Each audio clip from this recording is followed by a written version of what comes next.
Hello, patrons! Welcome back to the Mad Ramblings of Noah Church, live stream number 2.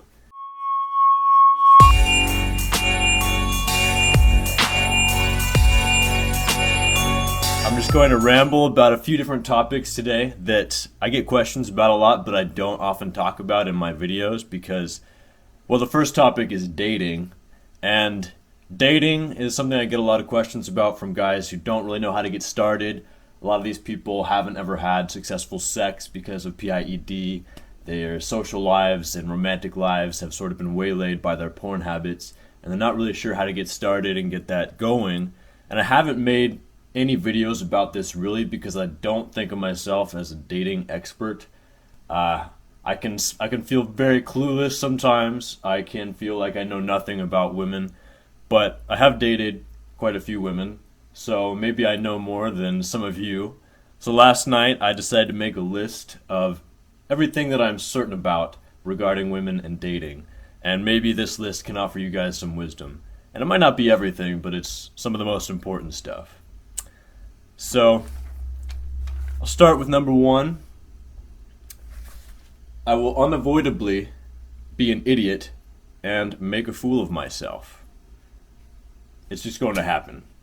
And number 2, that's okay, because it means I'm taking risks and I'm not afraid to be myself. And as long as I don't take myself too seriously, no one's going to judge me harshly for this. I think it's Mark Manson. He's an author on dating. He wrote Models. He talks about the importance of being polarizing and not being afraid to step outside the polite comfort zone that most people navigate social relationships in. And that's because no one's really attracted to a blank slate, you know? People aren't attracted to someone who's perfectly polite in all instances. You have to be willing to be a little zany and be yourself in order to polarize people. And some people that you'll rub the wrong way, but some people hopefully you'll rub the right way, if you know what I mean. And life is just more fun when you're not afraid to be yourself and take risks like that. But that means making an idiot of yourself sometimes, and that's okay. Number 3, I'm responsible for making things happen in dating. And this might be different for better looking guys out there, maybe you guys can tell me, but for myself at least, no woman is going to approach me and ask me out and then take me out to dinner, pay for dinner, kiss me at the end of the night, and invite me in. It's just not going to happen. Women around me might sometimes give hints that they want me to do these things, but it's up to me to sort of guide that progression. And I think of this as sort of the man's responsibility in dating. And maybe in some relationships it doesn't work that way, but for me it does. And for most guys I believe it does. So we sort of have to take charge. We can't just sit back and wait for the women to come to us and progress things in dating and in romance. Number 4, it will hurt. It hurts sometimes. It hurts quite a bit, actually. But number 5, it will be worth it. I'm definitely not a part of MGTOW. I've heard more and more about this recently. It's called Men Going Their Own Way. Maybe you guys can enlighten me a little bit more about this if you know more about MGTOW. But as far as I understand, it's basically a philosophy that men have decided that they will accomplish more and have happier lives when they leave women and dating behind and just go their own way. And to a certain extent, I understand this. I think there are periods in all of our lives where we should focus more on ourselves and in building ourselves and our careers or whatever. And that time of focus can be really beneficial for us. But to permanently forswear dating and women, I think, is a mistake if that's something you desire. I even understand the decision not to ever marry, not to ever be in a relationship that lasts a lifetime. If that's not something that you feel resonates with what you want out of your life, then that's fine. Go for it. But if you truly want to date and want to be with women, and the reason you go MGTOW is because you've just met with failure in the past, well, then I think you're just giving up on what you really want. So men going their own way, not for me, but it will hurt and it will be worth it. Number 6, you don't need verbal consent for everything. There's a disturbing trend that I see, especially on college campuses these days, where people are being told that they have to get verbal consent for everything that they do romantically and physically in a relationship. And this is called yes means yes. At least that's how it was put to me when I was in college. And I think this is harmful because real relationships and real romance don't work that way. There's a lot of subtlety involved in becoming close and intimate with somebody, and bringing everything out into the open and stating it clearly can sort of ruin the mood and kill the attraction, and it's just not how things naturally progress. So if you're not malicious, if you're not trying to take advantage of people, likely this won't become a problem. Or it may also become a problem if you're a social idiot and can't pick up on cues. And if you're that way, then yeah, feel free. If you just have no idea whether or not a girl wants to be around you or for you to kiss her or whatever, then sure, ask for verbal consent if you just have no idea. But most of us, we can just take action, and if we can tell that this is not something a woman is entirely comfortable with or she's not ready, then yeah, absolutely ask, is everything all right? But you don't have to ask verbal consent for everything before you do it. I mean, I'd have friends in college who got really paranoid about this because of all this talk about yes means yes, and like being paranoid about whether or not they overstep their bounds or whatever. But the women I talk to, it's often a turnoff for them when a guy is timid and has to ask permission for everything beforehand. And I think it's harmful to the dating atmosphere among young people to talk about yes means yes and that you need to ask before you do anything. So let me know what you think about that one. Number 7. If you're on a date, you should focus on her and not on yourself.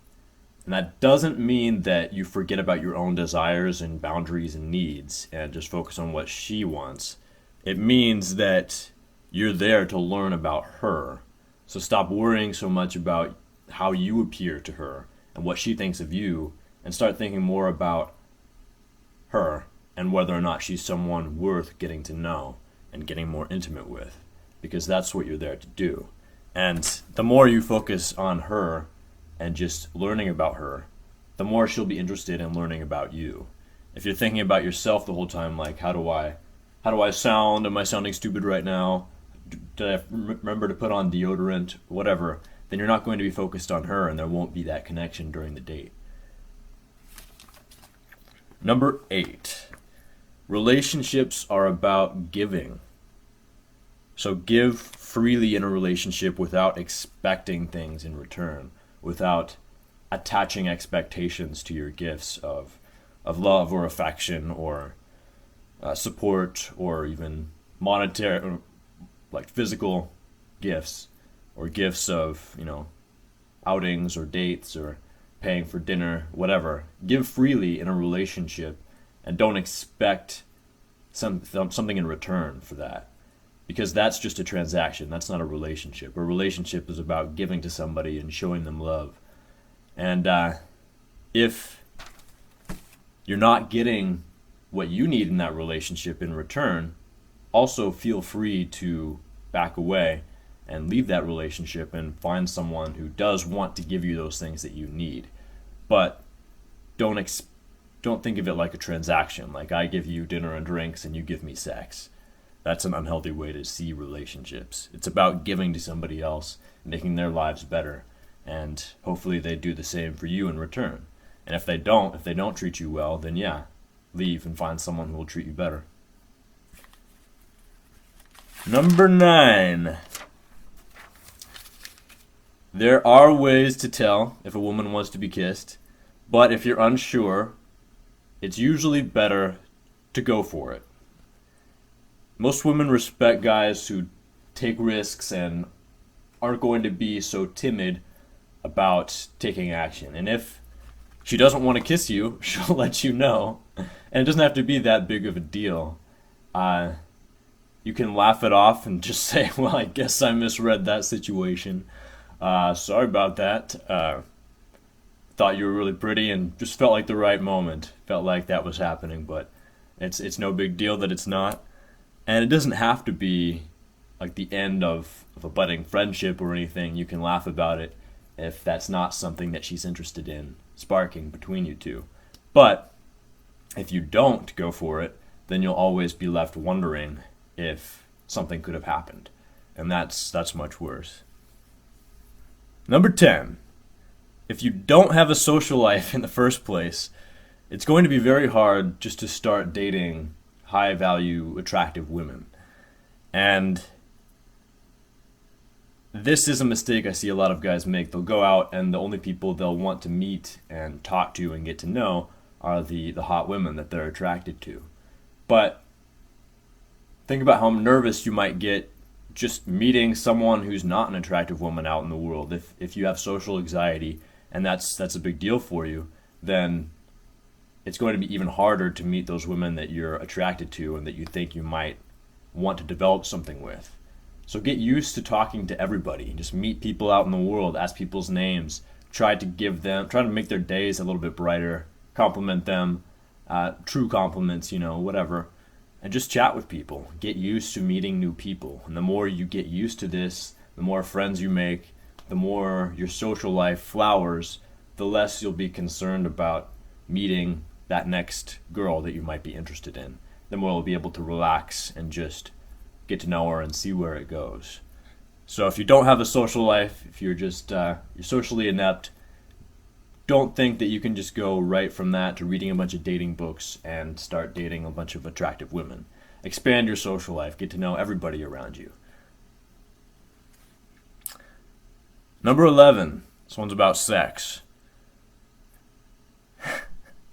Don't worry so much about being great in bed and doing all the right moves and learning how to do this in such position, or learning how to perform cunnilingus perfectly or anything like that. Don't worry so much about it. People don't want sex to be just this mechanical progression of moves, of physical sensations that brings them to climax, at least most people. People want to have a fun experience, and think of any fun experience you have with other people. If someone else is just going through the motions and obviously not having fun and just living in the moment and laughing and having a good time, then you're not going to have as good of a time. People want to have sex with people who are having a good time and are there just exploring and having fun. So don't think so much about, I need to do this and this and this to bring her to orgasm. It's a mistake a lot of guys make when they aren't very sexually experienced. Just do what feels right, and if in doubt, ask her what she wants and explore and have fun. And do what you want. If you think something might feel good, then try it. Or unless it's something really crazy that you need consent for before you try it. Within reason, guys. Now, if you think something is wrong, this is number 12, but she says everything is fine. If you ask her, hey, is everything okay, sweetie? And she says, oh yeah, everything's fine. Don't believe her. She's lying to you. This is a test to see whether or not you care enough to press her and find out what's really wrong and try to solve that problem. If you're getting that feeling that something is wrong, but she says everything is fine, don't believe her. I'll repeat myself. Keep digging until she opens up and tells you what's on her mind, and you can air out that dirty laundry and clean the air, and she'll breathe a big sigh of relief eventually and say something like, I'm so glad we talked about this. And that's when you can stop digging. But if she says everything is fine, don't believe her. Number 13, the last one that I came up with last night. Getting a phone number doesn't mean shit, okay? Most girls will give you their number or a fake number if you ask for it, but then they will just ghost you if they're not interested. They'll ignore your texts and ignore your voicemails and see that you're calling and not answer the phone. Don't get too down about this. It just means that she's not interested, but she was too polite and too concerned about your feelings to say that right out. Personally, I prefer when a girl can say that, but I understand that not everyone's comfortable doing so. And some guys are very pushy and probably made them that way by not taking no for an answer. If she's saying no, or she's saying explicitly or implicitly by ignoring your calls, take the hint and move on. And there will always be more women out there, and you'll get a lot more numbers, and most of them might ghost you, but you'll find someone eventually. Don't let it get you down. So that is the 13 things that I know for certain about dating and women. I hope that might have been enlightening for you. Let me know if you had any favorites. Thanks for speaking out against feminism, Noah. Well, you're welcome. I consider myself a feminist in that I support equal rights and benefits in society and under the law for men and women and people of all other genders as well. But I think a lot of the feminist tenets that we've been hearing in the last 10 years or so can be toxic to the relationship between men and women. Just because men and women have equal rights doesn't mean that they are equal, as in the same, right? We have obvious differences, and I think there are general personality traits that each gender tends to espouse, whether that's for natural biological reasons, differences in brain chemistry, and or cultural differences in the way that our culture recognizes and understands gender. And that's not a bad thing. We don't have to all have the same place in society or the same responsibilities in dating and relationships for us to be a fair society to both genders. Now, the next thing I wanted to talk about was superpowers. So there's a list of certain things that are self-reported by people who quit porn and masturbation for a time that seem to them like superpowers. One of those things, for example, might be a greater ability to focus or needing less sleep. You just start feeling like you're a more capable person, above and beyond what you felt like for years. Maybe attracting more female attention as a superpower, feeling more socially confident, getting more respect from your peers. People compliment you and say that your eyes look brighter, or you just have a different energy about you. Most of these superpowers I think of as you're just returning to the way that you're naturally meant to be. You've been held down for a long time by an addiction to pornography, and by leaving that behind, you're blossoming into the person you should have been, and people can see that, and it feels like you're superhuman for a while. Eventually, it just feels like you're normal, but your normal has risen to a new level. Go through these superpowers one by one and tell you what I think. One of the superpowers, maybe some people wouldn't describe it as such, is getting rid of their acne through nofap or not masturbating. Didn't entirely work for me. As you can see, still get some acne up here in the forehead region, but I did notice a difference once I quit masturbating, and if I picked up masturbation again for a while and then quit, I did tend to notice a difference. It did help, but it didn't clear everything up perfectly, at least for me. Other guys reported like, oh, my skin is as soft as a baby's bottom now. Though I have a niece now, and she has acne, baby acne, so I wouldn't make that analogy. Other superpowers, attracting female attention, again, didn't work as well for me as I see in some stories on nofap. I do notice it sometimes that I'll get more attention or attraction than I used to when I was masturbating, certainly. Whether or not this is due to some subtle change in pheromones or just a difference in the way that I think about myself and carry myself, I think it's more the latter. More that I'm more comfortable with myself and more confident socially, and people pick up on that. Maybe I have a brighter disposition than before. But it's certainly not that, women don't come up to me and compliment me on how handsome I look today or anything like that. Maybe it's different for you guys.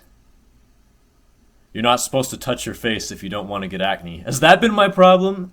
I touch my face all the time, like 100 times a day. Maybe that's it. I also wash my face pretty often. Okay. Other superpowers. More ambition and focus and motivation. I think that that's one of the most legitimate superpowers, honestly. And my researching about how the reward circuit in our brain works, the part of our brain that uh, impels us toward things that are pleasurable and good for us and away from things that are painful, that's really hijacked by any addiction to become rewired and condition ourselves to respond most strongly to that addiction.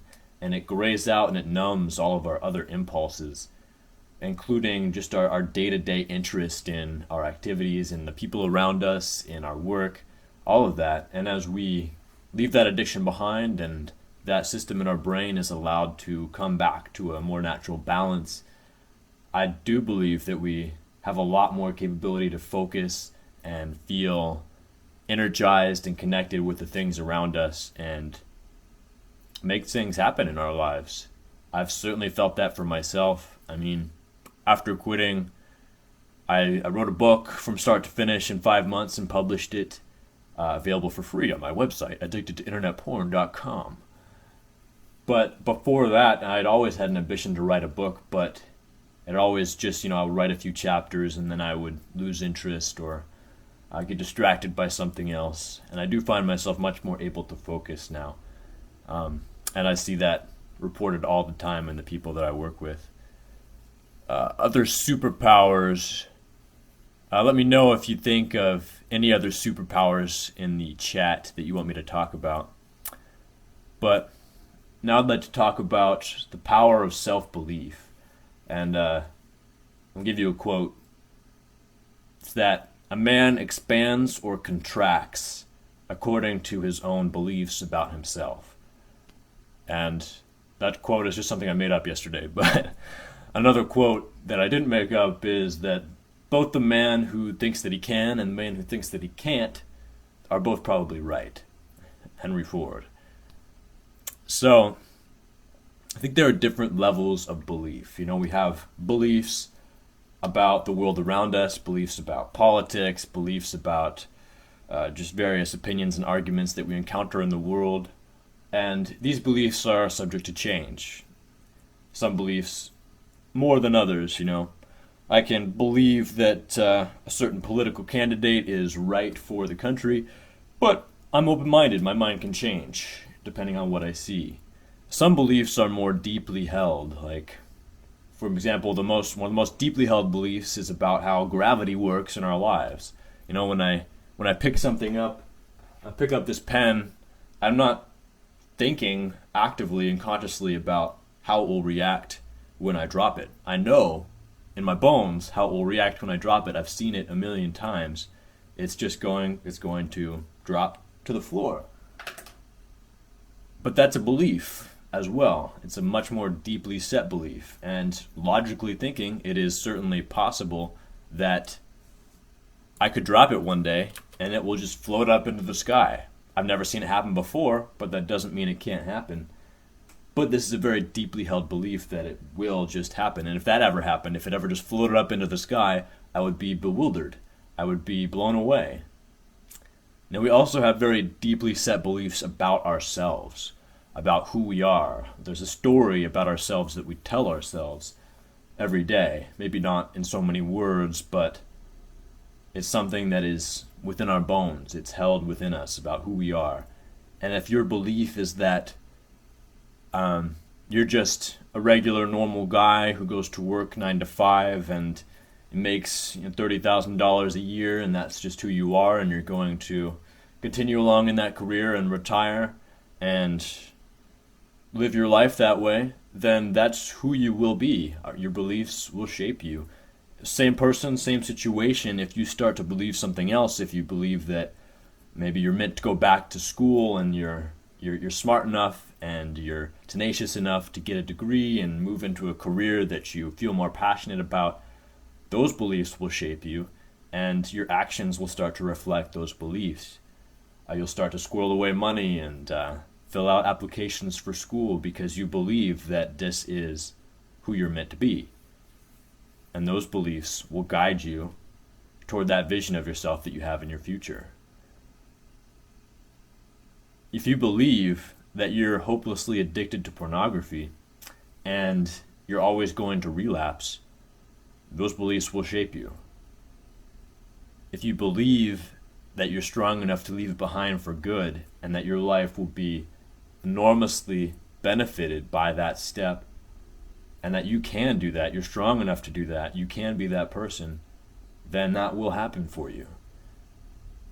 Now, I'm not saying that if you're in the former group who believes that you're hopelessly addicted, that you can just flip a switch and start believing the opposite, and then it will be an effortless transition into permanent abstinence from porn for you. I'm not saying it's easy.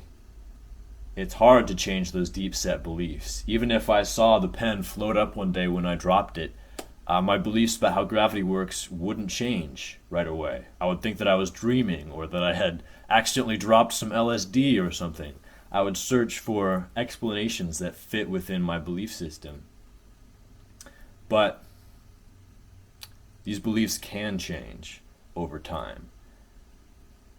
How it starts is just accepting the possibility that maybe you're not who you've always thought you were, that maybe you can be different. And once you accept that possibility into your mind, you can start taking little leaps of faith. Well, if I'm that sort of person, then I can certainly, if I'm the sort of person who can abstain from porn for life, then I can certainly do it for a week. And you'll go for a week. And then your belief in yourself will be bolstered a little bit by that. And it's these little actions that we take day after day that change our minds about who we are. And, maybe after a year or two off of pornography, your beliefs about who you are will be almost unfamiliar. You'll think that you're the type of person who can make these enormous changes in your own life. And those beliefs will start to reflect on your other actions in life. If you can leave behind pornography, which you felt addicted to, which had been a part of your life for most of your life since you were 12 or 13 or whatever, if you can do that, then maybe you can do other things. Maybe you always wanted to be a singer and you were held back by your belief that you just weren't good enough. Well, maybe, the belief that you accidentally dropped some LSD is greater than the belief that gravity doesn't work anymore. Good point. Though you never know. You don't know my life. Anyway, our beliefs can evolve, and certain changes in those beliefs can set off a cascade of events that changes the rest of our lives. The keystone habit is a phrase you might have heard before. I think I read about it in The Power of Habit, or maybe it was The Willpower Instinct, but it describes a habit that you decide to change. A cigarette smoker, for example, decides they're going to quit. They struggle for months and months to quit. They learn new techniques. They're trying new things. Eventually, they find something that works, and they're able to find the strength and the strategies necessary to quit cigarette smoking. So they leave it behind. But they're not just the same person, sans or without the cigarettes. They're a stronger person. They're a more capable person. And that capability will start to extend into the rest of their lives. And the keystone habit is a theory that describes, once someone leaves behind a habit like this that they want to rid themselves of, they suddenly start seeing benefits in other areas of their lives. They start eating more healthfully. They are exercising more. They're doing more at work. Their careers start to become more successful. It's because once we start telling ourselves that we are strong and we are capable and that we can make these changes in our lives, then we start believing it. And not just believing it on the surface, but deep within ourselves and our bones. And that reflects in the rest of our lives. So, the power of belief. That's what I want to leave you guys with today, if you forget everything else. A man expands and contracts according to his beliefs about himself. And remember that it's not just what we believe in the moment on the surface, it's what we believe deep down inside. And that is something we can only change with consistent action and habits over time. All right, let me know if you guys have any questions about any of that. I hope you enjoyed talk about dating and superpowers and self-belief as we go along this month, I'm going to make a few more videos. I didn't make that many this last month because I was in Hawaii for more than a week, which was amazing, by the way. If you ever get a chance, definitely go there. A friend of mine, him and his wife, had rented this place through Airbnb that they rented with a couple friends of theirs, but they ended up not being able to go, my friend's friends. So they had this free room, and they said, if you get yourself here, it's yours. So I couldn't pass up that opportunity. So I headed down to Oahu and spent a week there. Rented a motorcycle and just explored the islands. Met a bunch of really cool people. Snorkeled, swam, hiked in the mountains. It was amazing. Travel, I think, is one of the best things that anyone can do for learning about the world and about themselves and just having a good time and expanding yourself. So if you get the chance, definitely travel. Glad you enjoyed it. What's my favorite movie about porn? Well, if we're not talking straight up documentary, I think it was called Men, Women, and Children. And it was a fictional movie about a family and how that family was impacted by online cybersex and pornography. The husband would find prostitutes online that he could meet in real life. The wife would use dating apps to cheat on her husband, and one of the sons, he had developed porn-induced erectile dysfunction, and it was good to see that. I also liked Don John, though that had a lot of triggers in it, so I wouldn't recommend watching it unless you're very secure in your porn sobriety. As far as documentaries go, I know that there are a couple that are about to come out later in this year that I'm excited about, one of which I'm in. I'll tell you guys more about that when the time comes. I actually did like watching Hot Girls Wanted on Netflix. Also has a lot of triggers, but it was enlightening to me about how the porn industry is working now in a lot of ways, how young women are recruited and how they're often used up and cast aside within a year, unless, I know that there are some women out there who are able to take control of their own careers in porn and stay in it for much longer and have a lot more success, but a lot of women, it seems, are used up and thrown out in the first year, and that was enlightening to see. Are you only running this channel to someday get noticed by Rashida Jones, who made the movie? You want her, don't you? I don't know who Rashida Jones is. I don't know which movie she made that you're talking about. I'll look her up.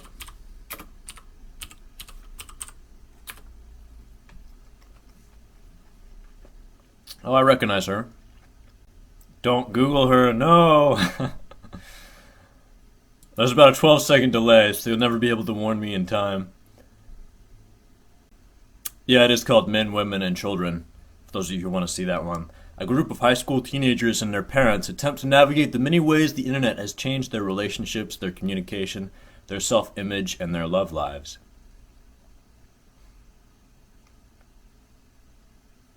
There was also a couple of mini TV documentaries that came out quite a while ago that were enlightening for me at the time. I think one was called Porn on the Brain. It was out of the UK on Channel 4, I think. That had a lot of triggers as well, though, like a lot of blurred out images of pornography. The same people made a documentary series that's coming now this month on Netflix. I know they're making a sequel to Hot Girls Wanted, if that's what you're talking about. If you would talk to a young person about porn and porn use, what would you say? It depends on how young. If I was talking to a person like myself, or even myself, at the age where I was starting to use it, I would just give, a simple overview of what we now know about pornography's potential impacts on people's health. And I would also talk about how it depicts sex in an unrealistic fashion, and that real relationships are different in a very beautiful way from what we see in pornography, and explain some of those differences. And I would explain that people who get caught up in using pornography and use it consistently over years can become desensitized to real sex. It's like, a kid who eats a lot of candy. Maybe you never noticed, but a kid who eats a lot of candy won't be able to taste the flavors of delicious things like fruits and vegetables as well, because he's been desensitized by that unnaturally powerful taste that he's been consuming for so long. And the same thing can happen with pornography. It's an unnatural sexual stimulus that's more powerful than what our bodies and our brains have evolved to handle. So in the long run, people who get caught up in internet pornography and using it can become unable to be aroused by real people and unable to actually have real sex. And that won't happen to everyone who uses porn, but I want you to be aware of those dangers going forward. And of course, if you ever have any questions about it or you want to learn more, then I'm more than happy to talk about it. I think it's important to encourage children to come to you, and if you're the parent or a trusted advisor, to talk to you about all these things and not be uncomfortable to ask questions and learn more. I was never comfortable asking those questions growing up in my family. And I understand, it can be an uncomfortable topic, especially for people of older generations, I think.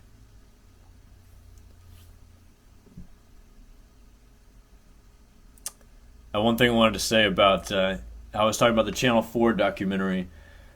I had a lot of triggers and blurred out images of porn. I noticed that in British Commonwealth countries like New Zealand, where I lived for a while, on TV there's much less regulation around what can be shown as far as nudity and sexuality.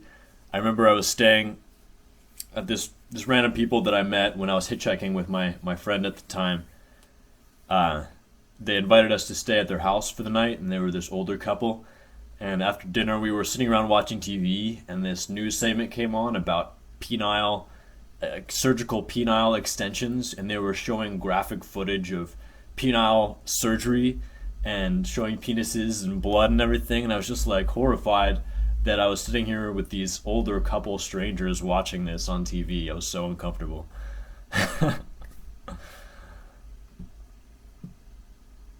Nah, she's not that anti-porn. She actually said in an interview that she loves that people have the possibility to watch porn instead of having sex, something along those lines.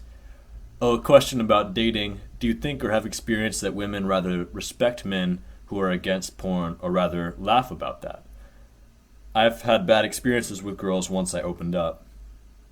I noticed that a lot of women I tell have very strong reactions against pornography. A lot of women I've talked to have said that they really hate pornography. Some of them have told me about poor relationship experience that they've had in the past with men who use pornography, and some I didn't want to pry, but I have had that reaction, I would say, a lot more than the reaction that porn is no big deal at all and just laughing at me for thinking that it is. Certainly some women enjoy using pornography, and who am I to say that it's in an unhealthy way? I just claim that it was unhealthy for me and for a lot of other people who get caught up in it. If you're watching this live stream after the fact on my YouTube channel and you'd like to get in on the next one, then you can support me for at least $1 a month on Patreon and join me, get your questions answered next month. This will be a monthly live stream.